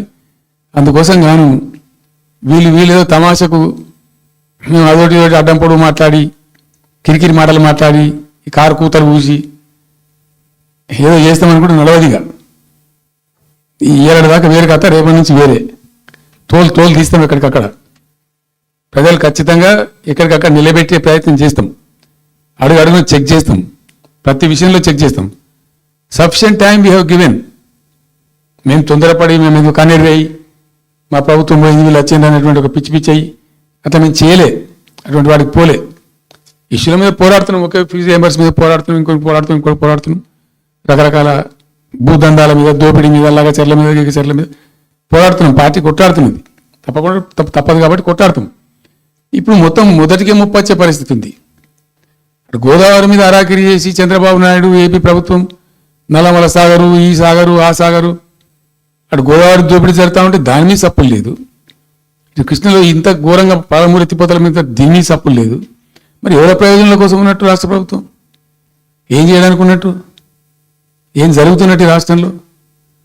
కాబట్టి ఎట్టి పరిస్థితుల్లో నేనే స్వయంగా రంగంలో దిగాలనుకున్నా. దిగినాం. ఈరోజు డిసిషన్ అయిపోయింది. 2-3 రోజులలో, 2-3-4 రోజులలో, రాబోయే 3-4 డేస్లో ఆయా జిల్లాల నాయకులతో సమావేశమై ఖచ్చితంగా చాలా పెద్ద ఎత్తున అక్కడ గ్రామానికి డప్పు కొడతాం, మొత్తం సభలు పెడతాం, కవులు, గాయకులు, కళాకారులు అందరినీ తట్టి లేపుతాం. మీ పత్రికా విలేకరులను కూడా రిక్వెస్ట్ చేస్తాం. అక్కడ జరిగే అన్యాయాన్ని, ప్రజలకు జరిగేటువంటి అన్యాయాన్ని, ఈ జలదోపిని అరికట్టాలని, ఈ కేంద్ర ప్రభుత్వం అవలంబిస్తున్న విధానాన్ని కూడా తప్పకుండా చేస్తాం. ఇన్ని రోజులు ఒక రకంగా పోయినాం, కానీ తప్పేటట్లేదు. ఇప్పుడు ఎవరితోనైనా సరే కొట్లాడతాం, తెలంగాణ కోసం భయపడం, యాందాకాని పోతాం, ఈ కొండమీ గోపైనా సరే కొట్లాడతాం, తప్ప ఇడిచిపెట్టాం. ఇక్కడ ఏమి ముఖాలు చూసేది కానీ ఇంకోటి కానీ నైసిటీస్ ఏం లేవు. There is no nicety at all. Will fight, డెఫినెట్గా ఫైట్ చేస్తాం. ఎందుకంటే రక్షించుకోవాలి, రాష్ట్రం యొక్క హక్కులు రక్షించుకోవాలి, నీళ్లు రక్షించుకోవాలి, రాష్ట్ర ప్రజల ప్రయోజనాలు రక్షించుకోవాలి. ఈ విధంగా ఇప్పుడు మా కళ్ళ ముందు జరిగినటువంటి దీనిలో ఈ దుర్మార్గంలో ఎట్లా మౌనం పాటిస్తాడు కేసీఆర్? ఎందుకు మౌనంగా ఉంటాం? ఎవరి కోసం ఉంటాం? ఎందుకోసం ఉండాలి? కాబట్టి అరాకిరి ముచ్చట్లు కావు. ఇష్టం వచ్చినట్టు మాట్లాడి ఇష్టం వచ్చినట్టు హాల్తు ఫాల్తు కూతలు కూసి ఏదో చేస్తామంటే అది జరిగేది కాదు, జరగనీయం. రెండవది, ఈ ప్రభుత్వం కూడా సర్వభ్రష్ట ప్రభుత్వం, సర్వములో భ్రష్టమైంది. మేము చెప్తా, బీజేపీ కథ కూడా చెప్తాం. ఎందుకు చెప్పా? డెఫినెట్గా చెప్తాం. అరే నువ్వు మా ఇంట్లోకి వచ్చి మాకు దూసుకపోతా అనుకుంటామే, నాకు అర్థం ఎవరైతుంది. ఏమైనా ఉండొచ్చు కాక ఏమైనా ఉండకపోవచ్చు కాక నీ చేపెట్టి పైసలు కూర్చుకుంటా ఊరుకుంటామా? చదరని కాడికైతే కొట్లాడతాం కదా. యాక్చువల్లీ ఒక పద్ధతిలో ఈ రాష్ట్రం ఒక క్రమ పద్ధతిలో మంచిగా ముందుకు పోతూ ఉంటుంది. సంక్షేమం విషయంలో కానీ, అభివృద్ధి విషయంలో కానీ, పారిశ్రామికీకరణలో కానీ, ఐటీ రంగంలో కానీ, క్రైమ్ తగ్గించడంలో కానీ, లా అండ్ ఆర్డర్ మెయింటైన్ చేయడంలో కానీ ఒక మంచి పద్ధతిలో పోతూ ఉంది.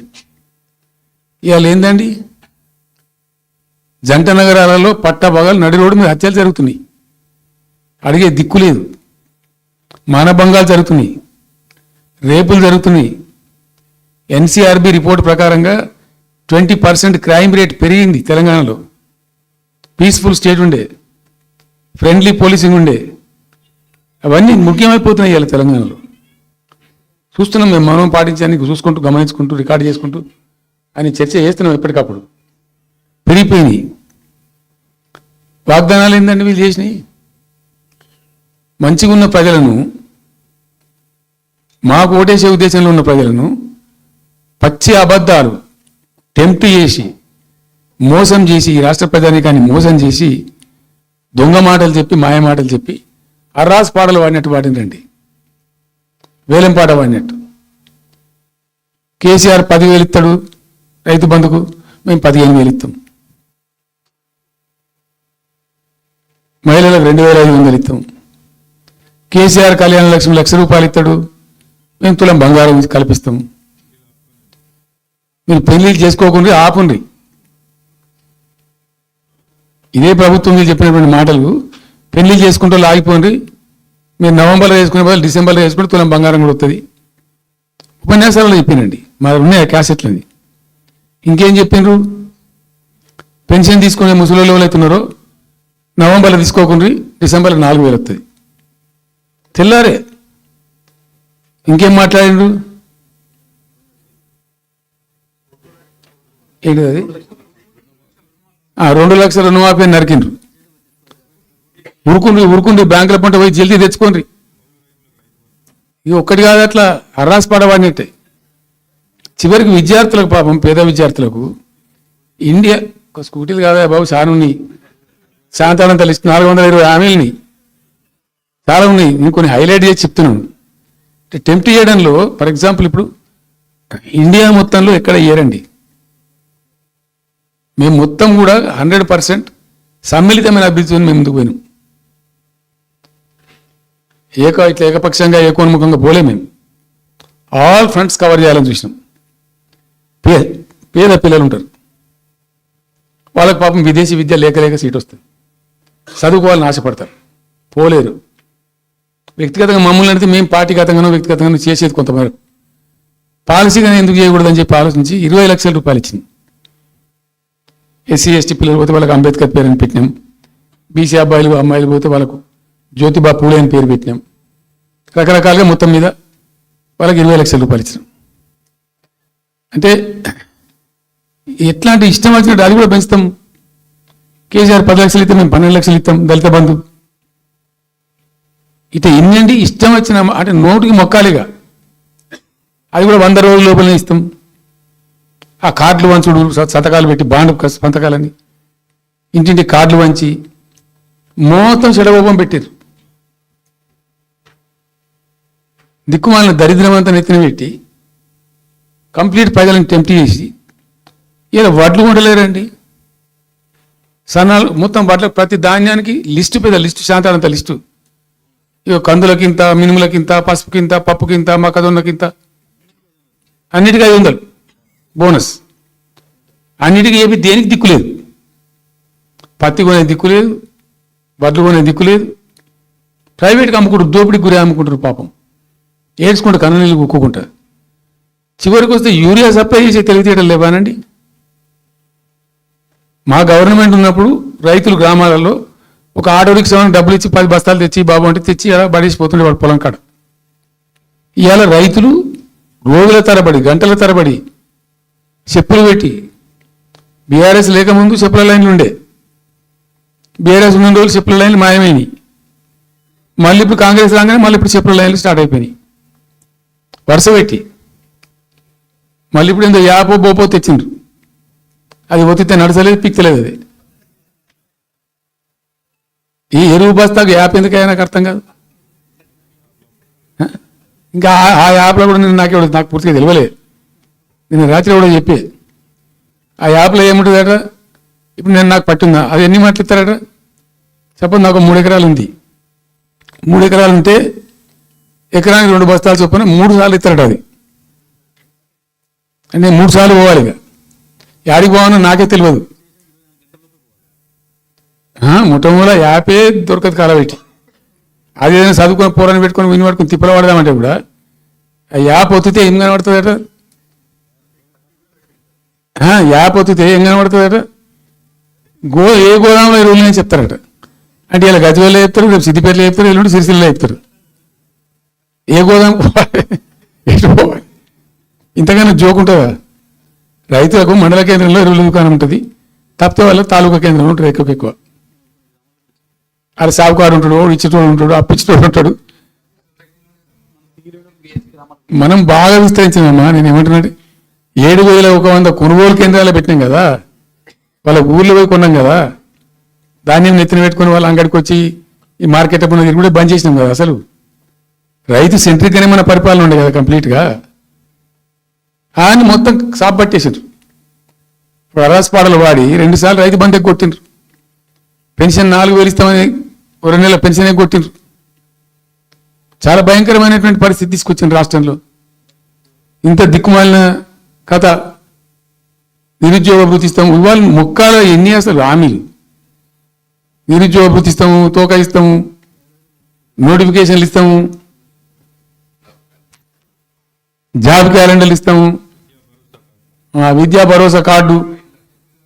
ఇక వాడు చూసేవాడు అడ్డం పడి అయితే ఓటేసారు జనం. జరిగింది ఏంది? టెంప్ట్ అయిపోయింది. ఏమైందంటే యాక్చువల్లీ ఫ్యాక్ట్ ఏంటంటే, ఇదే తెలంగాణ భవన్లో ఎన్నికలు పోతున్నాం 2014. ఎన్నికల కమిటీ, హామీల కమిటీ ఒకటి ఉండే, మేనిఫెస్టో కమిటీ. అది రాస్తాను. దానిలోకి 2-3 రిటైర్డ్ ఐఏఎస్ అధికారులు ఉంటే అప్పుడు ఒక సందర్భం వస్తే నేను అడిగిన, అసలు మనం పెన్షన్ ఎందుకు ఇస్తాం ప్రజలకు? Why do give pensions at all? ఎందుకు ఇవ్వాలి అసలు? దానికి ఒక పరమార్థమో పర్పస్ ఉందా? అగాధం వట్టిగా ఇట్లా పంచిపెట్టుడా ఏంది అసలు? మీ ఉద్దేశం ఏం సార్ అన్నారు. అనుకోకుండా దురదృష్టవశాత్తు కొందరు డెస్టిట్యూట్స్ అవుతారు, కొందరు ఫిజికల్ హ్యాండిక్యాప్డ్ అవుతారు. ఇలా మంచిగానే ఉన్నాం, ఏమో ఏమైనా ఒక యాక్సిడెంట్ అయితే కథం తెల్లారు మనం వికలాంగుడు అయిపోతాం, కదలలేని పరిస్థితికి వచ్చేస్తాం. రకరకాలు ఉంటాయి. వృద్ధాప్యం వస్తే పాపం వాళ్ళ పిల్లలు చూసి చూడకపోయారు, కొంతమంది పట్టించుకుని లేని వాళ్ళు ఉంటారు. అట్లాంటి వాళ్ళకు, అనాథలకు, ఆర్ఫన్స్కు, డెస్టిట్యూట్స్కు, విధివంచితులకు ఇచ్చేది పెన్షన్. అది ఎందుకు? అదొక పరమార్థం ఉండాలి. వాళ్ళు బిర్యానీ తినకున్నా, పెద్ద గందరగోళం లేకున్నా కనీసం 2 పూటలు పప్పు పచ్చిపులిసింది అన్నం తిని మాంజాల వాడు పండుకుంటట్టు ఉండన్న ఆ మేరకు ఇవ్వండి అని చెప్పినాం. అప్పుడు ఒక ఆయన గోయల్ సాబ్ అని ఉండే ఐఏఎస్ ఆఫీసర్. ఆయన ఉప్పుకింత పప్పుకింత అని అన్ని రేట్లు లెక్కబెట్టి 670 రూపాయలు ఇస్తే సరిపోతుంది సార్ అని. నేను గావాలకు ఇచ్చేందుకు కోర్సు చేయను, 1,000 రూపీస్ పెట్టు, పెద్ద కథ ఎందుకు, 1000 చేసాం. దేనికన్నా కానీ 1000 రూపీస్ చేసినాం ఫస్ట్. సెకండ్ టర్మ్ నేను ప్రకటించాను, మళ్ళీ మేము గెలిపించుకొని ఈసారి గెలిస్తే వెంటనే 2000 రూపీస్ చేస్తామని చెప్పాను. మొదలు 1000 అన్నప్పుడు అడగలే, మా అంతరం మేమే సుమోటోగా మాట్లాడి చెప్పి Day 1 గవర్నమెంట్ ఇచ్చిన ఫస్ట్ క్యాబినెట్లో డిసైడ్ చేసి 1000 రూపీస్ పెట్టాం. 200 to 1000, 1000 to 2000 also first మంత్ని. Second టర్మ్లో మా గవర్నమెంట్ వస్తే ఫస్ట్ మంతే, ఏ మంత్లో గవర్నమెంట్ వచ్చినా అదే మంత్లో 2000 రూపీస్ చేసినాం, జనానికి అందించినాం. జనం కూడా ఏమనుకున్నారు, కేసీఆర్ 2 అన్నప్పుడు 4 అన్నట్టుగా ఇస్తాడు కావచ్చు, టెంప్ట్ అవుతారు పాపం, సహజంగా పేదవాళ్ళు కదా, లేని వాళ్ళు కాబట్టి. మనది కాదు సబ్జెక్ట్, అది కాదు కదా. ఈయన 2 ఇచ్చిండు కదా, 200 2000 చేసిండు, ఈడు తప్ప 4000 చేస్తాడేమో అనే ఆశలో మా కోటేసే ఉద్దేశం ఉన్న ప్రజలు కూడా ఈ మాయల పడి పాపం టెంప్ట్ అయిపోయి గోల్మాల్ అయిపోయి ఓట్లు వేసిండ్రు. ఇలా తలలు బాదుకుంటున్నారు, తిడుతున్నారు, భయంకరమైన తిడుతున్నారు. నిన్న నేను హైదరాబాద్ వస్తున్నాను, నిన్న నేను మా ఫామ్ నుంచి బయలుదేరి వస్తుంటే ఒక 10 చోట్ల ప్రామిస్ చెప్తున్నాను. 10 ప్లేసెస్లో పక్క పండు వచ్చుకోగానే కార్లో కూర్చొని 2 స్టీరింగ్ ఇచ్చి పెట్టి 2 చేతులు మీకు పెట్టిండు. బాస్ మళ్ళీ మనం జల్దీ రావాలి, మనమే వస్తున్నాం, నెక్స్ట్ మనమే అని దుంకుతున్నాడు. ఆ మోటార్ పైసలు వాడు పక్కన పక్కన వచ్చి నెక్స్ట్ మనమే సార్ వచ్చేట్టు అంటారు పోతుండ్రు. హైదరాబాద్ సిటీలో అనేక ప్లేసెస్లో కనీసం ఒక 10-12 ప్లేసెస్ అట్లా చెప్తున్నారు జనం. అది దేనికి సంకేతం? మీ మీద ప్రజలు విశ్వాసం కోల్పోతున్నారు రోజు రోజుకు, మీ చర్యల వల్ల, మీ పిచ్చి పనుల వల్ల. ఇంకోటి ఏంది, మీ చేసే చర్యలు ఎట్లున్నాయి? మొత్తం రియల్ ఎస్టేట్ బ్రోకర్ దందానేనా? ఫార్మాసిటీ ఎందుకు వచ్చిందండి? ఫార్మాసిటీ మా ప్రభుత్వం ఎందుకు వచ్చింది pharma city? Why did you bring pharma city at all? అనుకోకుండా కొన్ని ప్రాంతాలకు, కొన్ని రాష్ట్రాలకు కొన్ని సందర్భాలు కలిసి వస్తాయి.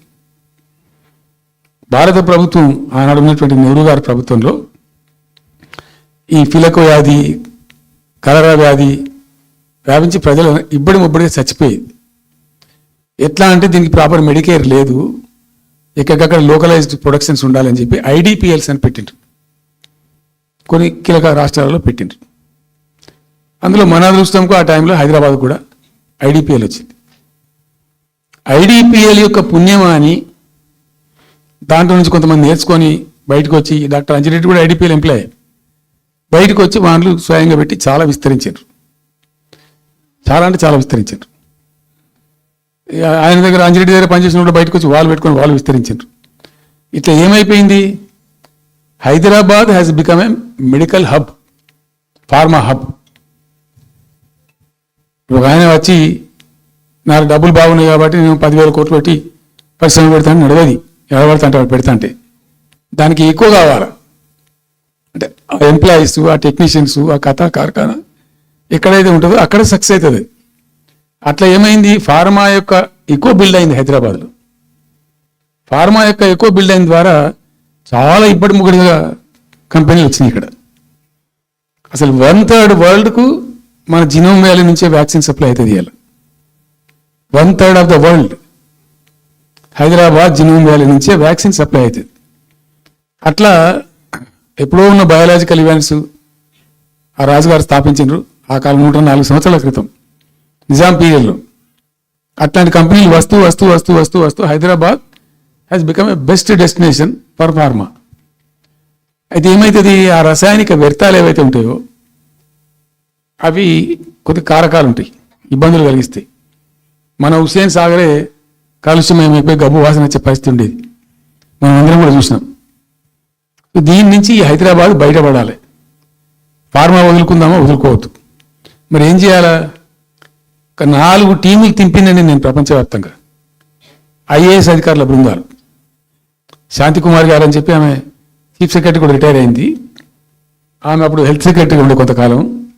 ఆమె నాయకత్వంలో పంపించాం, చాలా దేశాలకు పంపినాం. మరి తిరిగి రండి. ఇప్పుడు ఏమైంది, మందులు లేని ప్రపంచాన్ని ఊహించలేం, మందులు కావాల్సిందే. మందులు తయారు చేసే సందర్భంలో తప్పకుండా కొంత వేస్టేజ్ ఉంటుంది. ఆ వేస్టేజ్ని ఎట్లా మేనేజ్ చేయాలి అని తెలివి కావాలా. సింపుల్ ఎగ్జాంపుల్ చెప్పండి, మన ఇంట్లో కిచెన్లో కూడా డైలీ వేస్ట్ ఉంటుంది, కానీ చాలా నీట్గా పెట్టుకుంటాం మనం దాన్ని. ఆ వేస్ట్ డిస్పోజ్ చేస్తాం, కిచెన్లో ఉంచాం. ఉంచితే చచ్చిపోతాం కాబట్టి ఆ భయానికి క్లీన్ పెట్టుకుంటాం మన ఓన్ కిచెన్ కాబట్టి. ఎగ్జాక్ట్లీ ఎట్లయితే కిచెన్ క్లీన్ పెడతారో వాటిని కూడా అట్లా క్లీన్ పెట్టాలి. అయితే ఒక ఫార్మా కంపెనీ ముందు నుంచి మనం పోతున్నాం అనుకోండి, మన దగ్గర అయితే వాసన వస్తుంది, మనకు తెలుస్తుంది ఇదేదో మెడిసిన్ తయారు చేసే కంపెనీ అని. వేరే దేశాలలో అట్లా లేదు, యూరోప్లో లేదు, యూఎస్లో లేదు, చాలా దేశాలు లేదు, చైనాలో లేదు, అసలు గొట్టం నుంచి పొగరాదు.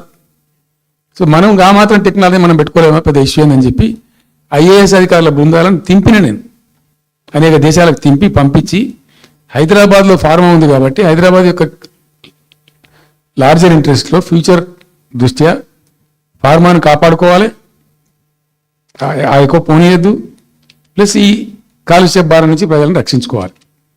ఎట్లా అంటే జెడ్ఎల్బీ అని వచ్చింది, జీరో లిక్విడ్ బేస్ అని. ఆ డిశ్చార్జ్ ఏదైతుందో దాన్ని మొత్తం జీరో లిక్విడ్ చేస్తారు, ఇంకా కాలుష్యం కాదు, ఏం చెడిపోదు, వీళ్ళకి ఇబ్బంది ఉండదు. అది ఇంటర్నేషనల్ లెవెల్లో సక్సెస్ఫుల్గా ఉంది, సక్సెస్ఫుల్గా జరుగుతుంది. ఇప్పుడు అమెరికాలో ఉన్నాయి చాలా కంపెనీలు, యూరోప్లో ఉన్నాయి, ఇంకా చాలా చోట్ల ఉన్నాయి. అవసరం, ప్రతి దేశానికి అవసరమే. అయితే మనం ఆ సిస్టమ్ పెట్టుకోవచ్చు కదా అని చెప్పి ఒక ఫార్మా యూనివర్సిటీ కూడా పెడదాం దానిలో అని చెప్పి ఫార్మా ఇండస్ట్రీ తెచ్చినాం. 2 హెలికాప్టర్లు తీసుకొని ఆ ఫార్మా బిజినెస్ మెన్ ఎలా అవుతుంటారో వాళ్ళని నేనే స్వయంగా పెట్టుకుని పోయి ఆ ముచ్చర్ల అక్కడ పోయి తీసుకుపోయి చూపించి ఈ ప్లేస్ బాగుంటుంది కదా అంటే బాగుంటుందని చెప్తే దాన్ని ఫైనల్ చేసి చాలా కష్టపడి 5-6 సంవత్సరాలు పర్సూ చేసి రైతాంగం ఘర్షణ పడకుండా 20,000 ఎకరాలు పెట్టుకొని చేస్తే 14,000 ఎకరాల పైచీలకు వరకు 14,000 నెట్ వచ్చింది ప్రభుత్వానికి. 14,000 acres already acquired by government. చాలా ఎంఓఏలు జరిగినాయి, అన్ని జరిగినాయి, మన లోకల్ వాళ్ళు రెడీ ఉండి. అయితే పర్టికులర్లీ జీడిమెట్ల, ఎట్లా చెర్లపల్లి వీళ్ళు ఏమన్నారంటే, సార్ మాకు ఆల్టర్నేటివ్ స్థలం మంచిగా ఇస్తే మేము అక్కడికి వెళ్ళిపోతాం, ఈ బాధ మాకెందుకు, ప్రజలతో కూడా ఈ బదనాం ఎందుకు, ఆడ పెట్టుకుంటాం. పెట్టి కామన్ అఫ్లియంట్ ప్లాంట్స్ పెట్టి ఒక ఐఏఎస్ అధికారిని పెట్టి దాన్ని నిఘా, ప్రభుత్వ నిఘాలోనే ఈ రసాయనాలు వ్యర్థాలను ఇష్టం వచ్చినట్టు పెట్టుబడితట్టు పంపకుండా ఆ నియంత్రణలో జరగాలని చెప్పి పెట్టుకున్నది ఫార్మాసిటీ. దానికి ఎన్వైరాన్మెంటల్ క్లియరెన్స్ కూడా వచ్చింది, కేంద్ర ప్రభుత్వాన్ని ఒప్పించి ఎన్వైరాన్మెంటల్ క్లియరెన్స్ తెచ్చినాం. హైదరాబాద్ మొత్తం ఫార్మాను ఒకటే దగ్గర తీసుకుపోయి పెట్టాలి, అక్కడ ఫార్మా సిటీ కట్టాలి, అక్కడ పనిచేసే ఎంప్లాయీస్ కూడా పొద్దాకి ఇటు అటు తిరిగేటువంటి అవసరం లేకుండా మంచిగా బ్రహ్మాండమైన సిటీ రావాలి, వచ్చే సిటీకి కావాల్సినటువంటి ఆల్ ఇన్ఫ్రాస్ట్రక్చర్ రావాలి అని చైనాలో నేను చైనా పోయినప్పుడు చూసినట్టు అది 70,000 ఎకరాలు వాళ్ళది, చాలా హ్యూజ్ ఫ్యాక్ట్. మనకి ఒక 20,000 acres అయితే మస్తు అవుతుందని చెప్పి మేము తీసుకొచ్చి చేసినాం. మెడికల్ కాలేజ్ కూడా మంజూరు చేసినాం పక్కనే, వీళ్ళని దృష్ట్యా పెట్టుకొని. అంటే మేము ఒక పద్ధతి పెట్టుకొని దాన్ని ఒక సిస్టమేటిక్గా చేసినాం. చేస్తే ఇప్పుడు దాన్ని ఏందండి దందా, ఏదైనా చేసి దాన్ని నమ్మకదొబ్బా అన్న. ఏం జరుగుతుంది రాష్ట్రంలో? ఫ్యూచర్ సిటీ, తొక్క సిటీ, ఎవరికి కావాలి ఫ్యూచర్ సిటీ నాకు అర్థం కాదు. నువ్వు పెంచినావు హైదరాబాద్ను, ఎవరు చేసింది హైదరాబాద్ సిటీ? ఇంత వైబ్రాంట్ సిటీ ఎక్కడికి వెళ్ళొచ్చింది? 400 సంవత్సరాల చరిత్రతోని దీనికంతా ఒకటి బోధి జరిగి ఆటోమేటిక్గా పెద్ద సిటీ అయింది. అట్లా అన్ని కావు, అందరికి కావు. ఎన్ని రాష్ట్రాలకు ఉన్నాయండి? బెంగాల్ కలకత్తా ఉంది, మహారాష్ట్రకు ముంబై ఉంది, మనకు హైదరాబాద్ ఉంది, కర్ణాటకకు బెంగళూరు ఉంది, తమిళనాడుకు మద్రాసు ఉంది, ఢిల్లీ ఆఫ్ కోర్స్ ఢిల్లీ. వేరే రాష్ట్రాలు లేవు కదా, 28 రాష్ట్రాలకు ఉండేవి. సో ఇంత మహానగరం నిర్మితమైంది. ఈ నగరం యొక్క భవిష్యత్తును దృష్టిలో పెట్టుకొని పెట్టిందే ఫార్మాసిటీ. ఈ సిటీ మొత్తం గబ్బులేసిపోవాలి, ఇక్కడ పని నువ్వు తీసుకుపోయాలి ఫ్యూచర్ సిటీ, తోక సిటీ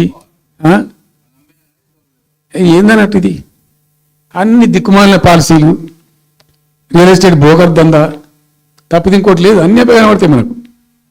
మీరు పరిశీలనగా చూస్తే, పూర్తిగా చూస్తే అసలు చాలా గందరగోళం. గురుకుల పాఠశాల విద్యార్థులు చచ్చిపోతారండి. ఇప్పటికి 120 మంది విద్యార్థులు చచ్చిపోయారు. గంత నియంత్రణ లేదా, గంత తెలివి లేదా? ఒక గట్టి అధికారిని పెట్టి గట్టి చర్య తీసుకోరాదా? ఏందో చేస్తాము ఈ ఫ్యూచర్ సిటీ, తోక సిటీ, ఈ పోగాలను చేస్తారు. తర్వాత ఫార్మాసిటీలో ఆ ల్యాండ్ అక్వైర్ చేసినప్పుడు కండిషన్ ఏంటంటే ఓన్లీ ఫార్మాసిటీకి మాత్రమే వాడతాము. Conditional land acquisition. హైకోర్టులో కేసు ఉంది. హైకోర్టులో ఈ ప్రభుత్వం ఏం చెప్తుంది? లేదు ఫార్మాసిటీ ఉంటుంది. మళ్ళీ ఆడ 3,000 ఎకరాల్లో వాడేవాడు అంబానా సల్మాన్ ఖాన్ వంతారను బొంతారను పెడతారు. ఈ జూ పార్క్ కొంచెం ఆడబెడతారట. ఎందుకు జూ పార్క్ అమ్ముకోకపోవడానిక? ఏం జరుగుతుంది రాష్ట్రంలో అసలు? మేము ఇటువంటి చిల్లర పనులు చేయలేదే మేము ఉన్నప్పుడు, ఇంత దుర్మార్గమైన కార్యక్రమాలు చేయలేదే. ఇది ఎక్కడ దిక్కుమాలి ఉందా? ఏం జరుగుతుంది అసలు?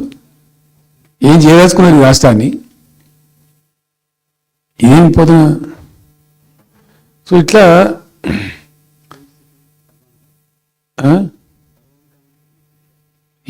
అది ఏందో నేను ఒక్కటే మాట్లాడుతున్నానండి. బిజినెస్ మీట్ పెడతాం, ఎంఓఈలు చేసుకుంటాం, ఏ ప్రభుత్వం చేయాల్సిందే. అడ్డగోలు జమాబంది దానికి లెక్కలేని కథ అంటే ఏందన్నట్టు ఒక హైప్ క్రియేట్ చేసుడు. దీనికి ఆజుడు, దీనికి గురువు చంద్రబాబు నాయుడు. ఇప్పుడు చంద్రబాబు నాయుడు చెప్పిన లెక్కల బిజినెస్ వచ్చేది ఉంటే, ఎంఓఈలు సక్సెస్ అయ్యేది ఉంటే ఆంధ్రప్రదేశ్లో ఈ పాటికి 20 లక్షల కోట్లు వచ్చి ఉండాలి. ఆయన ఫస్ట్ టైం అలా సీఎం ఉన్నప్పుడు ఆ ఊళ్ళో పెట్టే వైజాగ్లో, అమరావతి వైజాగ్లో పెట్టిండు. వైజాగ్లో ఎవరు వెళ్ళి ఎంఓఈలు చేసిన వాళ్ళంటే వంట మనుషులు అని చెప్పిండ్రు. ఆ స్టార్ హోటల్లో బయట వంట మనుషులు, వాడు ఎవడ సప్లై చేసేటోళ్ళు, వాళ్ళు వచ్చి కూర్చోపోయి సంతకం పెట్టి పెట్టిండు వాడు పాపం. అవునండి, పాపులర్ అయింది అది. ఇప్పుడు మరి ఎక్కడ పెట్టుబడులన్నీ ఎక్కడ చెప్పండి? ఆఖరికి 10,000 కోట్లు రావాలి. 15 లక్షల కోట్లు, 6 లక్షల కోట్లు, 8 లక్షల కోట్లు.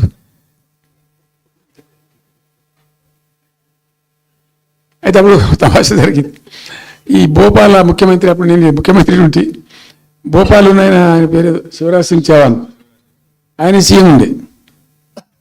ఆయన ఆ ప్లానింగ్ అదే ఇప్పుడు నీతి ఆయోగ్ ఉంది కదా, దానిలో సబ్ కమిటీకి ఆయన చైర్మన్. నేను భోపాల్లో పెడతా బాయ్ సాబ్ జర వచ్చిపోను ఖచ్చితంగా భూగా బతిమాలితే ఫోన్ల మీద ఫోన్లు చేస్తే ఏం భోపాల్ లేవా మీరు చూసుకొని అంటే, లేదు సార్ నువ్వు తప్పకుండా రావాలంటే సరే అని పోయినండి. అయితే ఆడొక ఇండస్ట్రీ మినిస్టర్ ఉంది, వాళ్ళ గవర్నమెంట్కి ఉంటారు కదా, మధ్యప్రదేశ్కు. ఆమె వచ్చి నీ కొడుకు వచ్చి బాగా ఆగమోగం చేస్తానని మమ్మల్ని ఎందుకు చేస్తామంటే, ఆయన అదొకటితోటి మాట్లాడి ఎక్కువ చేసుకుంటుండే బాగా అంటే, నువ్వు కూడా అన్నాడు గట్టిగా చెయ్యి.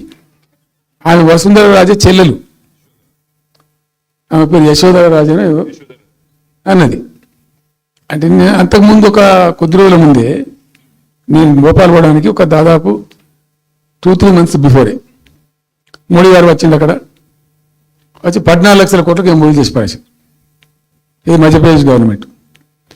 నేను మొన్న 14 లక్షల కోసం చేసింది కాదమ్మా, మీకు నాకు అర్థం కాదు, నీకేం రాలేదంటావు నువ్వు. ప్రధానమంత్రి మీకు సపోర్ట్ ఉండే, మీకు పార్టీ అయ్యి మీకు మంచిగా నీకు ఇంత లాభం ఉందంటే, ఓ సో బోగసాయి సాబా ఆమె నేను అతను తానే చెప్తాను. నేను ఏమో షాక్డ్. అది వచ్చేపోయేంత వాటిగా గ్యాసు అంటే, ఈ గ్యాసులు ఎవరిని మోసం చేయడానికి ఇంత వంచిస్తారా ప్రజలను? నికరంగా వస్తే పెట్టుబడులు రావాలి కదా, కనబడతాయి కదా. ఆ పెట్టుబడులు వస్తే లాభాలు జరుగుతాయి, ఉద్యోగాలు వస్తాయి, ఫ్యాక్టరీలు వస్తాయి, అడిషనల్ ఇన్కమ్ జనరేట్ అవుతుంది, స్టేట్ గవర్నమెంట్కి జిఎస్టీ పెరుగుతుంది. ఏమి లేవు బట్టే గ్యాస్. మొన్న వీలైతే ఏప్రిల్ 5 లక్షల, నువ్వు కొంచెం తగ్గించి చెప్తున్నావు. నేను పేపర్లో చూసింది 575.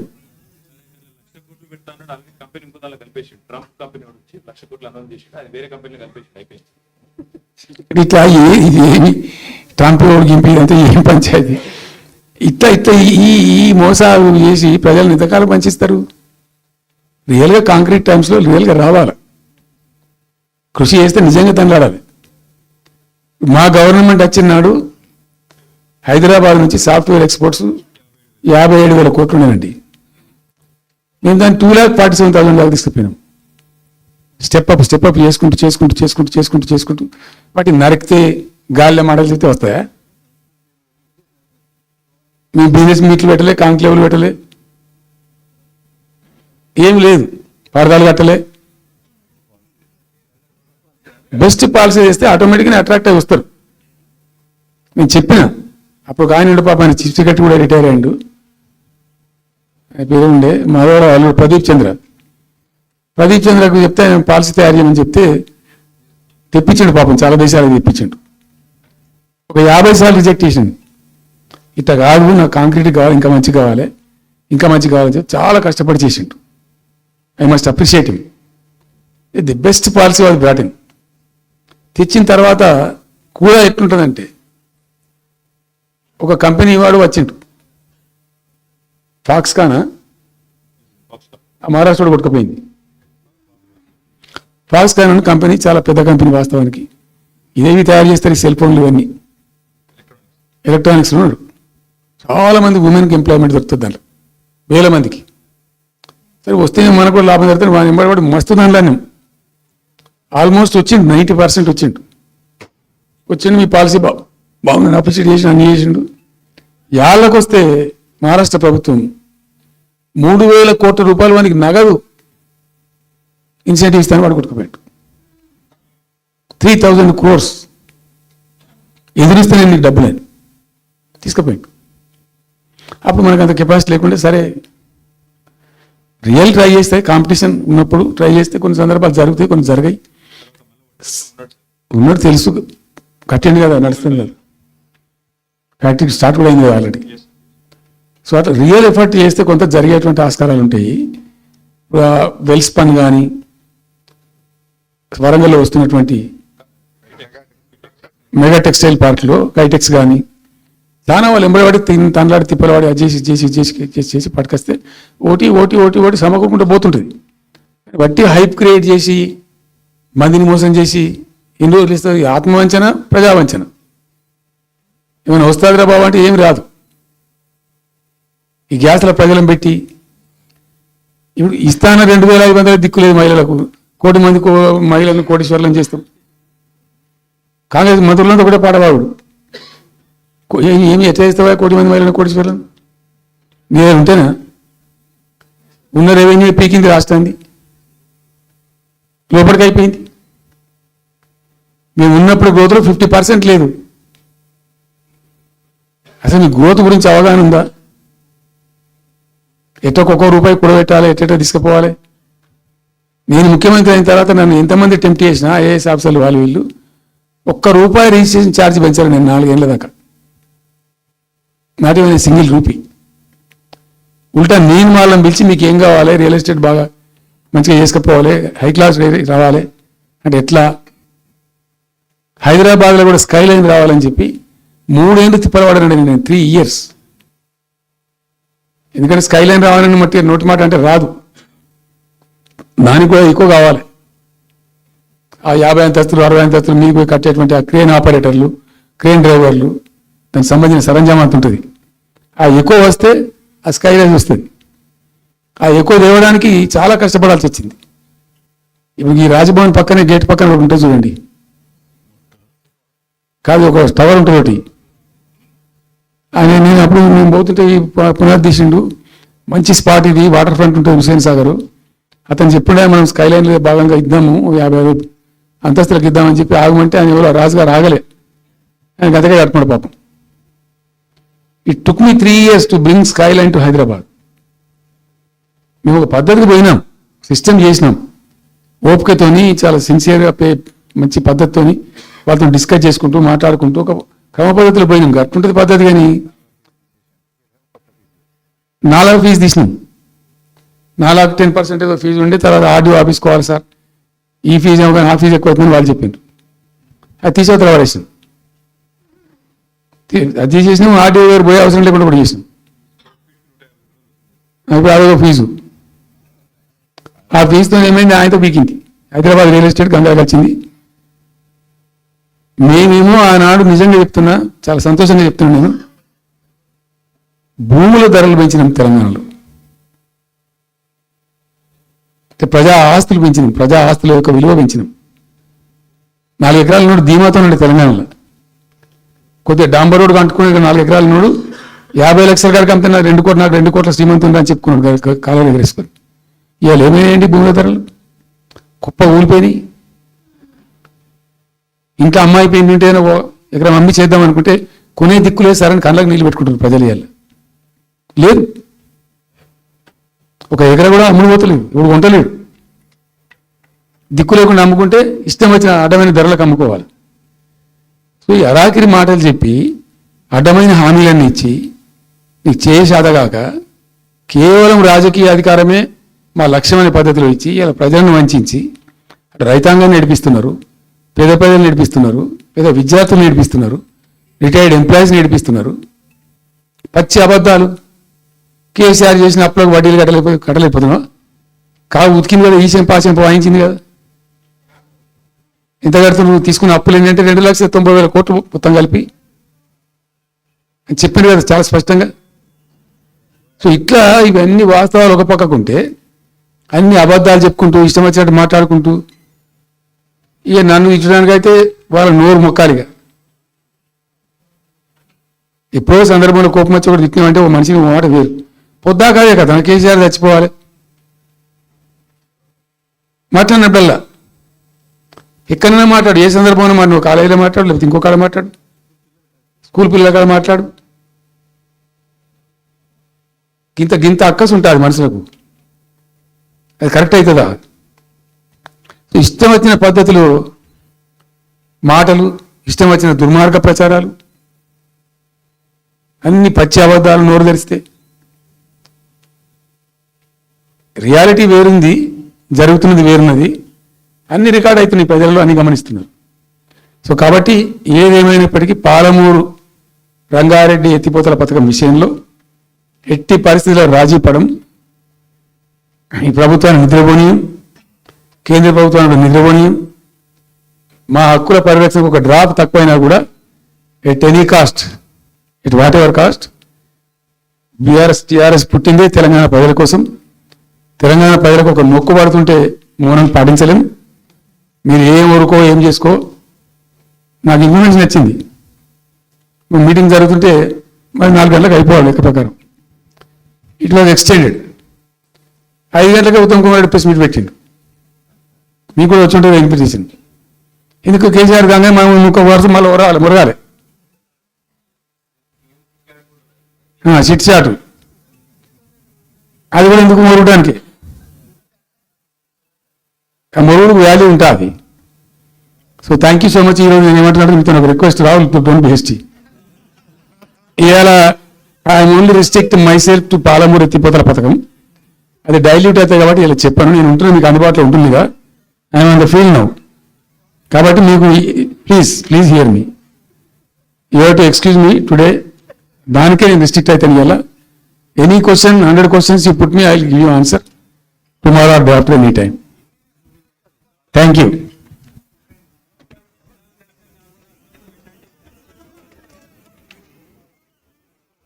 Sir.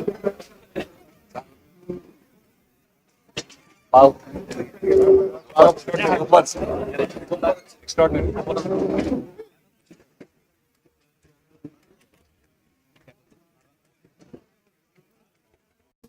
పంపించాం.